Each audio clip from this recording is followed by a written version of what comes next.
Hello and welcome back. I'm Natalie MacDonald and you're watching Sydney Direct on Dukascopy TV. This week I'm in the Gold Coast for the Financial Services Council's annual conference taking place. One of the subjects on today's agenda is asset management, adapt or die. But is the scenario really as bleak as it seems? I spoke to Raphael Arndt, CIO of Future Fund, to find out a little bit more. Raphael Arndt, many thanks for taking the time to chat with Dukascopy TV today. Much appreciated. Thanks for having me. Not a problem at all. Now we're going to be talking the asset management sector, and is it really in an adapt or die scenario in your opinion at present? They're extreme words, but I think there's no doubt we're at a juncture, and the juncture is that asset owners are getting bigger, they've got more scale, they can employ more sophisticated, skilled people, and they're demanding more value from their asset manager relationships. So the asset managers out there need to adapt to that new environment and show that they're adding value, or else people will stop using them. Is creating that value-driven relationship then really key to creating a more competitive sector then in your view? Yeah, I think like a lot of things in the world today, anyone who's an intermediary has to demonstrate they're adding value or risk being cut out. And I think from an asset manager's perspective, you either say, I'm offering a commodity product and I'll do it in scale really cheaply, an index provider, for example, or a custodian, or you say, I'm offering a true value-added product and you can extract a better margin from that, but you have to show that you're adding value. Now, you've commented recently on Future Fund's appetite for infrastructure assets. Can you expand on that a little bit for us?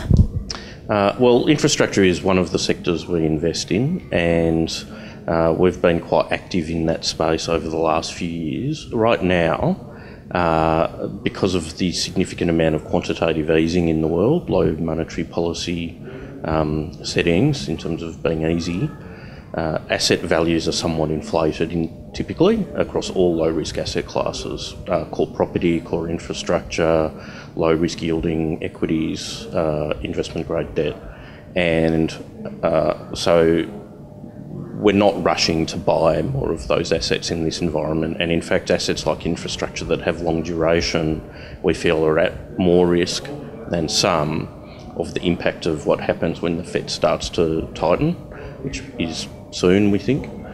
But having said that, we are seeing some quite good opportunities up the risk curve. For example, when assets need to be built or bolted together, or when a business needs to be turned around. And so we are still actively investing into infrastructure, but primarily it's up the risk curve at this point in the cycle.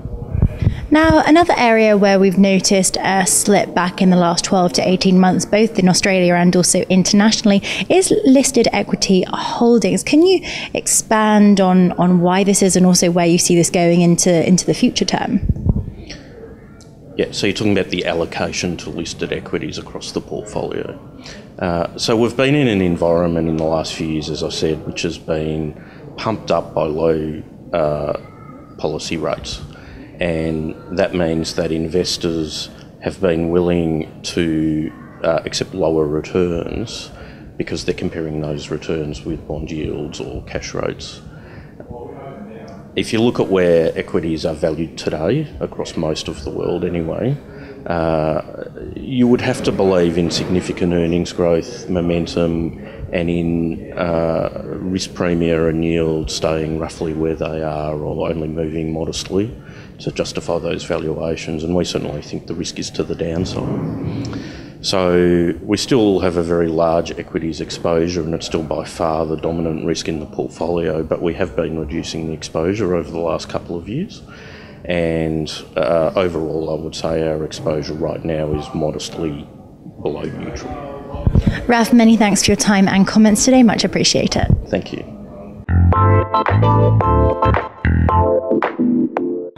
Our many thanks there to Raphael of Future Fund for his comments.